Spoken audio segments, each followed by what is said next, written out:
para la doctora Rosario tiene que ver precisamente con ese tema, con el tema electoral. Ilustre, por favor, a nuestra audiencia estas irregularidades que usted tanto ha denunciado y que hoy en día pues tienen a su país en ascuas, prácticamente en una situación de inestabilidad muy compleja. Bien, muchas gracias. Bueno, es muy difícil describir en detalle las irregularidades, pero voy a dar un contexto amplio.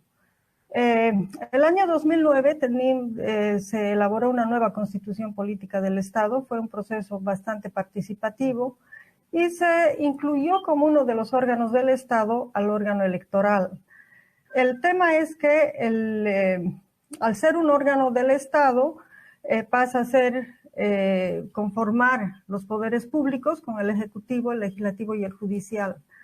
A través de esta nueva conformación del Estado, con el electoral como un órgano más, se elaboró la ley del órgano electoral, la ley del régimen electoral y la ley de organizaciones políticas. Son las tres leyes que rigen el funcionamiento del órgano electoral.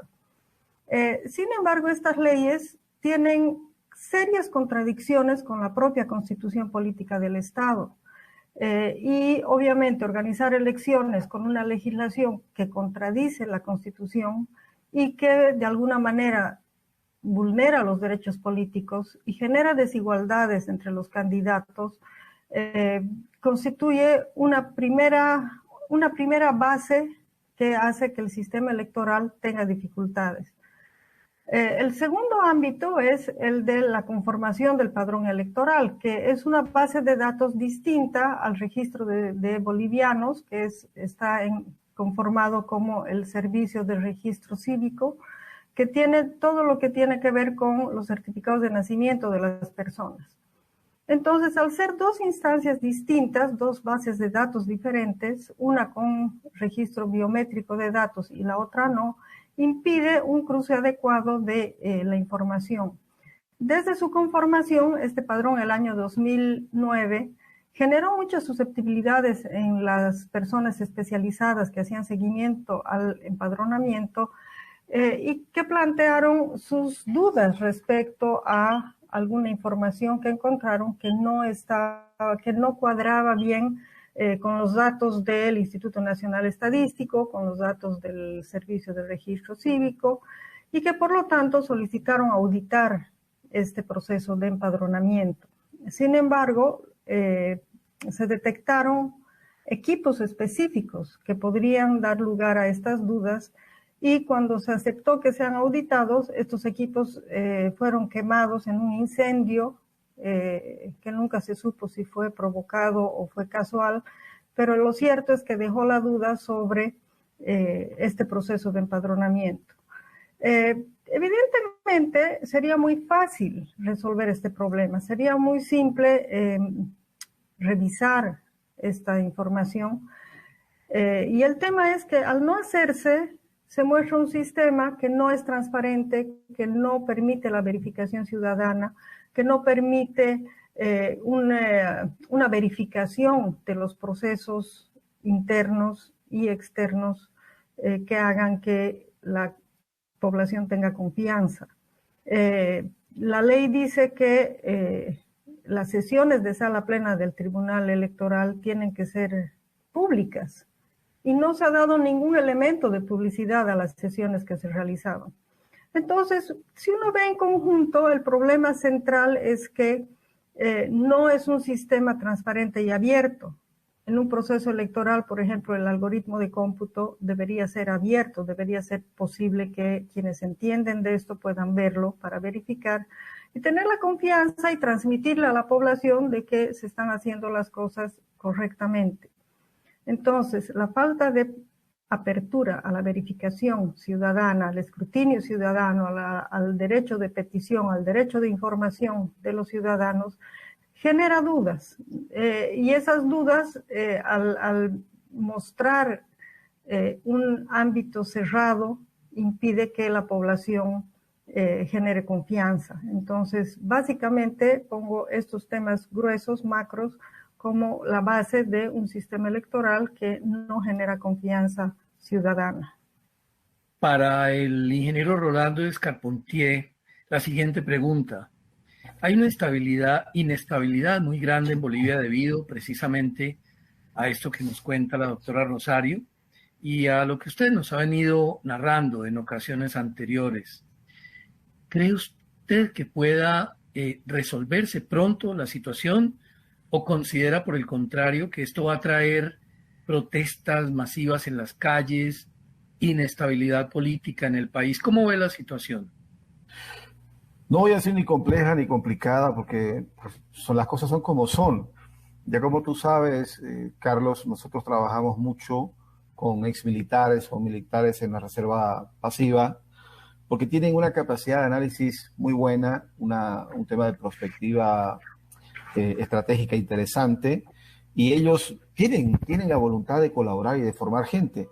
Y en algún momento nosotros analizamos el tema de en qué realmente puede acabar esto. El problema es que el 2019 casi se desata una violencia muy fuerte. Se hablaba de guerra civil. Aparentemente esa guerra civil se evitó, por lo que ellos calculan, por un pacto entre izquierdas y derechas, un pacto muy conveniente, con la excusa de evitar violencia, dieron curso a un segundo fraude del 2020, y lo que puede suceder ahora que cae esta bomba atómica con el tema de retomar el tema del fraude electoral y la reforma electoral, los ánimos están muy caldeados. Yo recuerdo que hace unos 4 meses, 3 meses y medio, salieron algunos dirigentes afines al MAS, supuestos dirigentes indígenas, hablando de que una guerra civil era inevitable, más que todo para amedrentar a la gente. La gente en Bolivia no tiene una tradición de violencia. Las protestas han sido muy, muy pacíficas, no absolutamente pacíficas, pero no han sido violentas. El problema es que la gente está cansada, no solamente cansada del movimiento al socialismo, del fraude electoral, que ya todo el mundo entendió que hay un fraude permanente porque hay un mecanismo de fraude, sino que también está cansada con la falsa oposición. La falsa oposición que sale a tirarle el salvavidas al movimiento del socialismo por 30 monedas de plata, como hizo Judas al entregar al Cristo. Ese es el problema. Para mí es muy incómodo tratar de decir no va a haber violencia, pero uno se llega a preguntar, y Agustín Laje, un analista argentino, lo dijo, Latinoamérica se encamina a una guerra civil regional. Y se encamina, ¿por qué? Por la falta de voluntad del socialismo del siglo XXI en corregirse, en hacer un mea culpa. Y quién sabe si, al estilo de Checoslovaquia, cuando acabó la dictadura, un perdón general, pero hasta ahí. No se trata de impunidad, sino se trata de dejar las cosas en el pasado, pero que no continúe. Sin embargo, el movimiento al socialismo en Bolivia regresó con un fraude del 2020 y la primera semana empezó las persecuciones políticas. La primera semana a deshacerse de la oposición, y ahí es donde uno se pregunta si una guerra civil, que no la estoy animando, si una guerra civil es una consecuencia, es una necesidad o es un derecho. Un derecho, ¿por qué? Porque es que no hay justicia. No hay justicia ni electoral ni la justicia común que conocemos nosotros. No la hay. Entonces, los organismos internacionales también son casi inoperantes en Venezuela, Nicaragua, Cuba, Bolivia, son casi inoperantes. ¿Qué le queda a la gente? Te ponen en una situación, a la población, muy similar a aquella situación que originó la guerra de la independencia. Tú que eres colombiano, te hago recuerdo de los comuneros.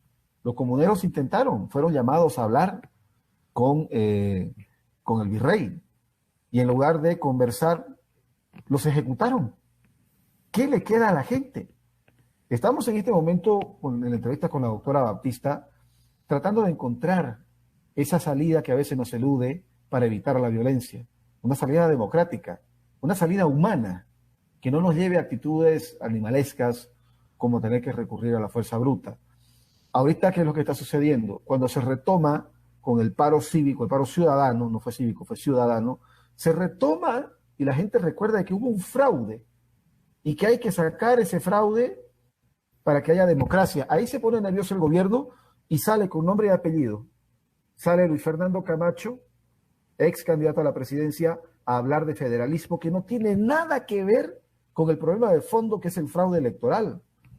Y yo le pregunto en este momento a la doctora Rosario Baptista, doctora, yo quiero su opinión. Yo soy ingeniero, conozco muy bien de números, me gusta la estadística.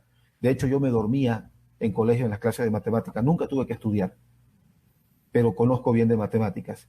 ¿Qué sentido tiene que el ex candidato Carlos Mesa, con apenas el 5% de los votos escrutados, declare ganador a Luis Arce Catacora y encima, tanto él como otros partidos políticos rechazaron el tema de fraude electoral 2020. ¿Qué sentido tiene eso para usted?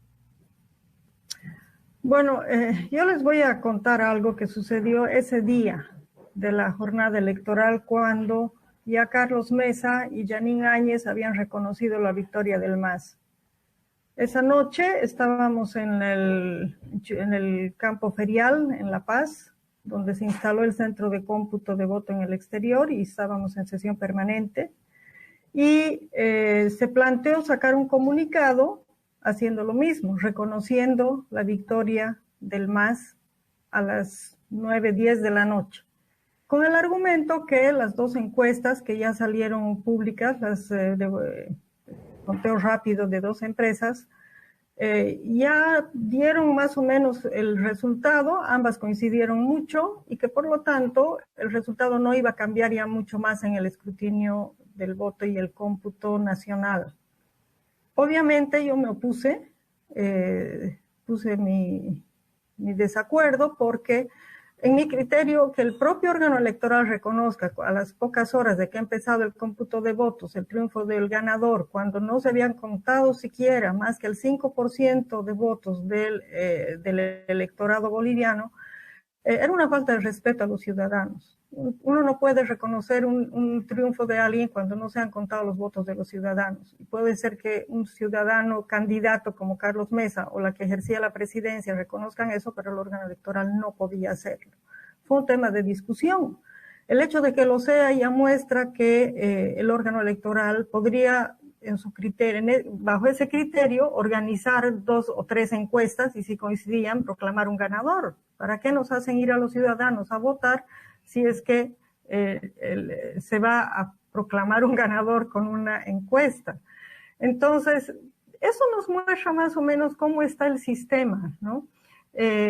Yo creo que nunca en mi vida había visto un candidato que no quiera ganar una elección, como fue el caso de Carlos Mesa. Realmente yo creo que estaba muy contento, entusiasmado de haber perdido esa elección, porque así se mostró él durante la campaña y durante todo el proceso electoral, y así también lo vimos en 2019, sin ningún entusiasmo por ganar. Yo no tengo una opinión más allá, sí me parecen cosas que muestran una especie de contienda en la que hay un vencedor antes de empezar, siquiera. Entonces, lamentablemente estar en medio de eso y no poder hacer nada, la impotencia de no poder tomar decisiones de otro tipo ha sido muy frustrante, pero creo que esa vez sí, o sea, no salió el comunicado, logré que no se pronuncie el órgano electoral tan pronto, pero eso da una idea de cómo están las cosas, ¿no? Yo le agradezco la opinión y querido Carlos, quiero compartirles un dato matemático. Cuando tú quieres hacer una estadística, una tendencia, puedes estar más seguro cuando llevas el 80% de las muestras, 80% de los votos escrutados y cuando la diferencia entre el primero y el segundo es igual o mayor al 10%, la mitad de ese 20% que queda. Ahí sí puedes decir lo más probable, con un 90% de certeza, es que este va a ganar. Pero jamás con el 5% de los votos escrutados, jamás, que es lo que hizo Carlos Mesa, y lo cual constituye una traición al pueblo boliviano. Doctora Rosario y doctor Rolando, a propósito de lo que usted dice, mi querido doctor Rolando, tiene toda la razón. Yo quiero referirme a un tema de Amnistía Internacional que ha venido, obviamente, durante décadas denunciando esta crisis de impunidad en Bolivia, que, como sabemos, solamente podría revertirse con una justicia auténticamente independiente e imparcial.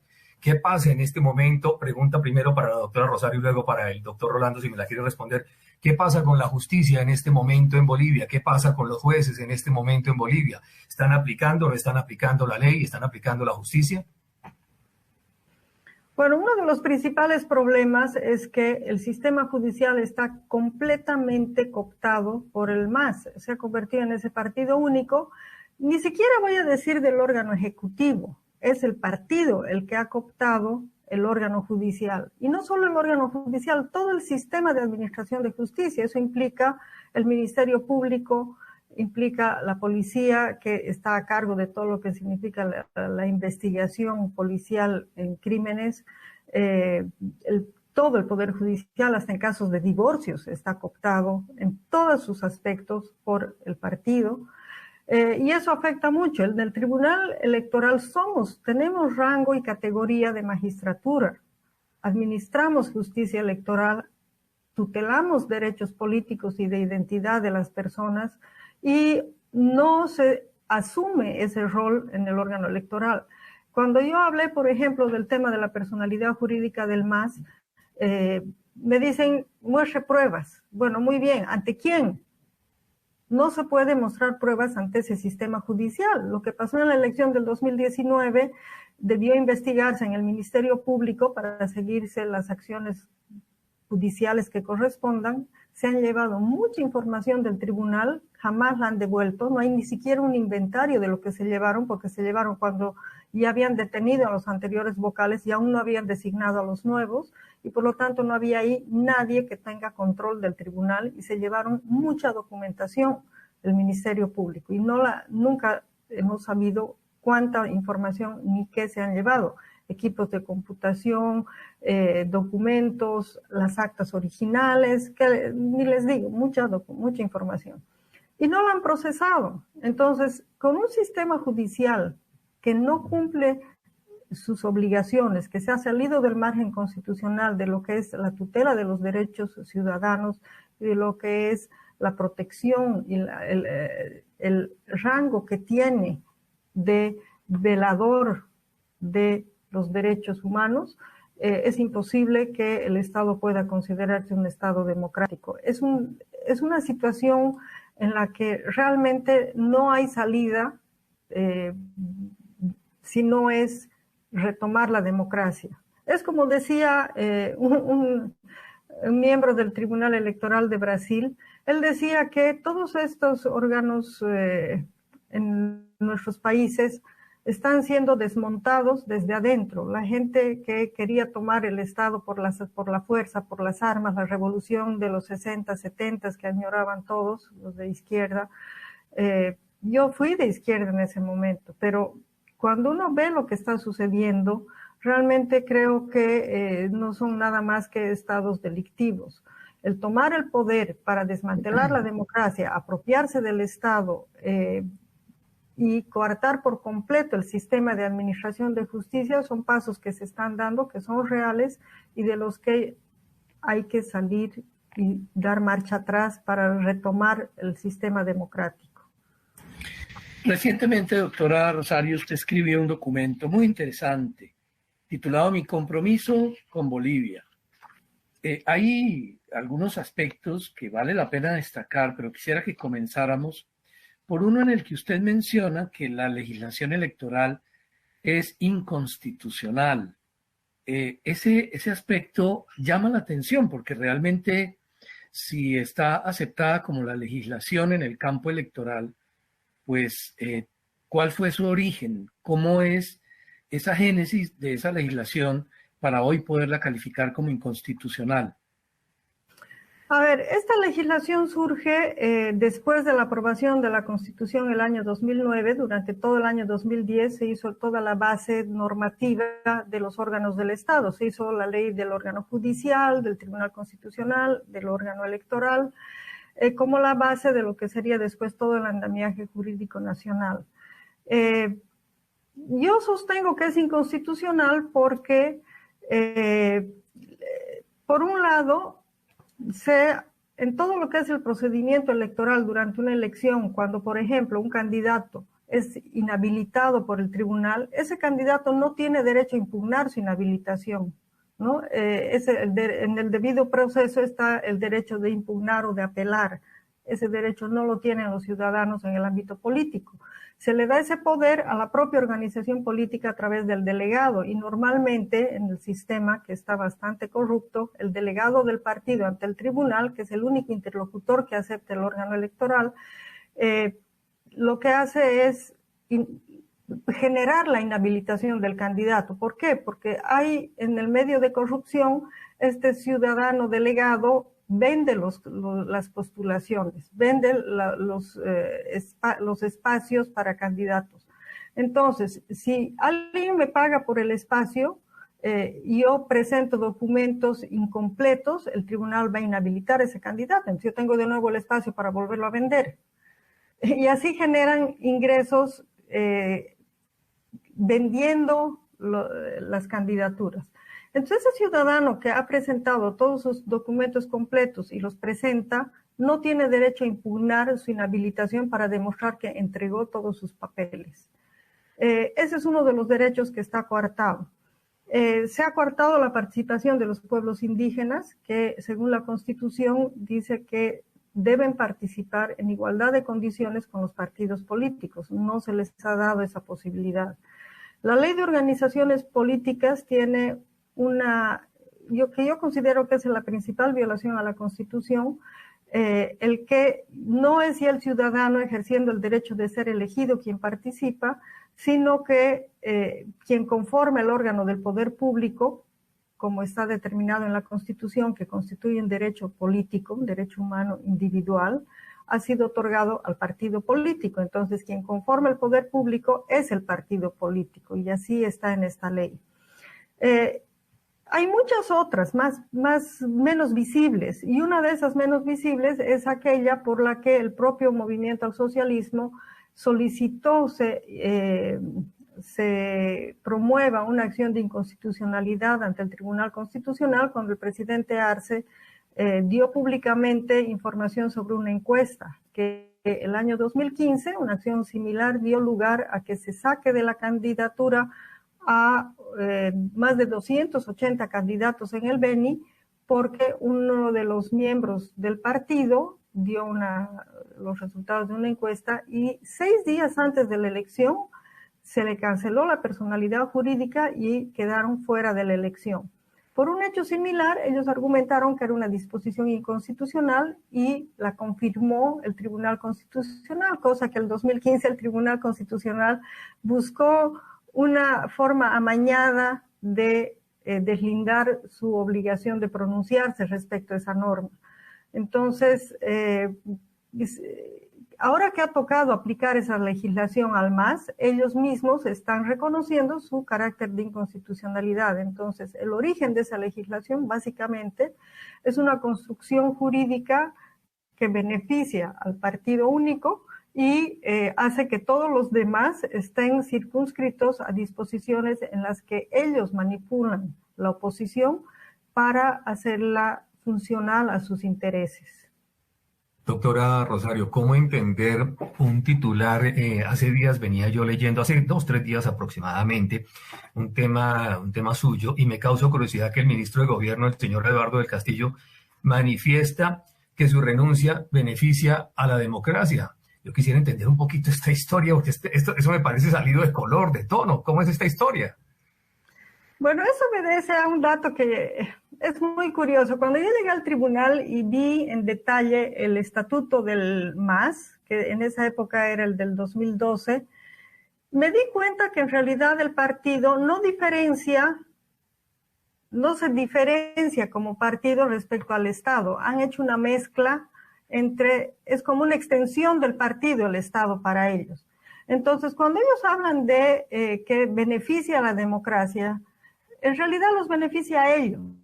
O sea, debe entenderse que obviamente mi salida los está beneficiando. Ellos dicen beneficia a la democracia, pero para ellos la democracia es una denominación simplemente instrumental para lograr el beneficio. No voy a decir de la gente, porque realmente ellos no trabajan en beneficio ni de la población, ni de la gente, ni del pueblo, ni de los indígenas, ni nadie de los que ellos mencionan representar. Beneficia al partido. Entonces, si usted toma esa dimensión, si ustedes se fijan en los estatutos del MAS que siguen en la página web del tribunal, la primera parte del Congreso en el que aprueban sus estatutos parece una sesión de gabinete de gobierno. Aprobar un decreto, elaborar la política pública de X tema, dejar sin efecto el otro decreto, promover la ley de no sé qué. Realmente parece una sesión en la que están trabajando los ministros de Estado para interactuar con el legislativo, porque no es un congreso de militantes de un partido político de ninguna manera. Entonces, esa dimensión en la que el MAS se ha apropiado no solo del Estado, sino de los términos que utiliza para convencer a la gente que está hablando en términos democráticos es absurda, ¿no? Y esta declaración del ministro lo muestra en toda su dimensión.